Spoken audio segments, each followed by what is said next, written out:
All right, everybody, make sure you hit subscribe, leave us a like, and a comment below if you're enjoying the content. That's right. And welcome back to another deep dive. Yeah, another deep dive. Today we are looking at an incident that's been going viral and involves a Halloween parade. Oh, yeah, I saw this one. And in Pennsylvania. A lot of buzz around this one. Yeah, a lot of buzz around it. Yeah.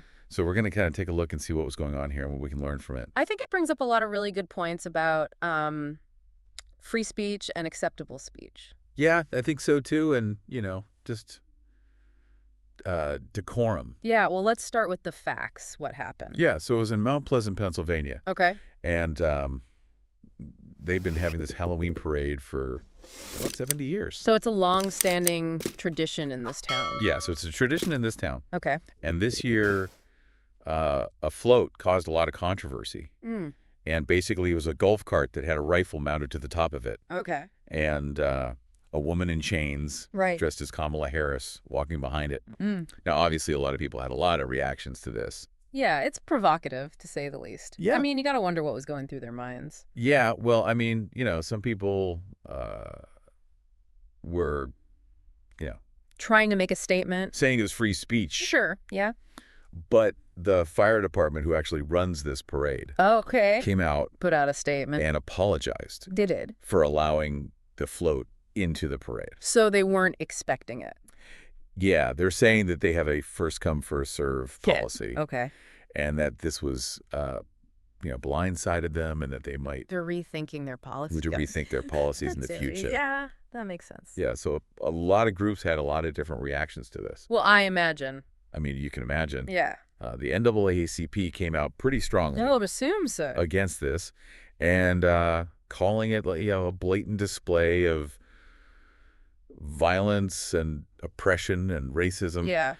The local Democratic Party chairperson also had a pretty strong reaction, calling it vile and heartbreaking, and also potentially dangerous. Now, the local Republican committee had a more toned-down response, Okay. saying they didn't condone the simulated imprisonment or violence, but, It's interesting how these different groups are framing it. yeah. Yeah. It's pretty interesting how different groups framed their response to this.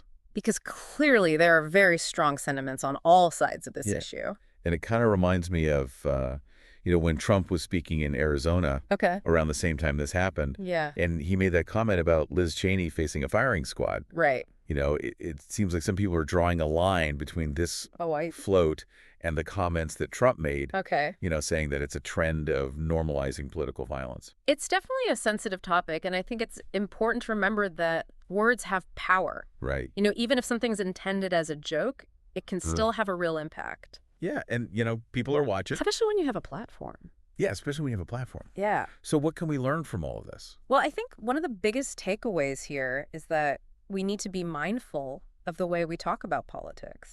It's important to be able to disagree without resorting to threats or violence. Right. I mean, we need to be able to have civil discourse even when we have different viewpoints. Yeah. I mean, this is a small town parade. Right. And it's making national news. Exactly. So it's really telling about where we are as a society. It shows that people are on edge. Yeah. And we need to find a way to come together. I think you're right. And, even though this happened in a small town, it has implications for the whole country. I agree. It's a wake-up call, I think. Yeah. We need to start thinking about the language we use and the potential consequences of our words. Absolutely. And I think this deep dive has done a good job of illustrating that. I hope so. Yeah. So we appreciate you joining us. Yeah. Yeah. Thanks for joining us. Don't forget to subscribe.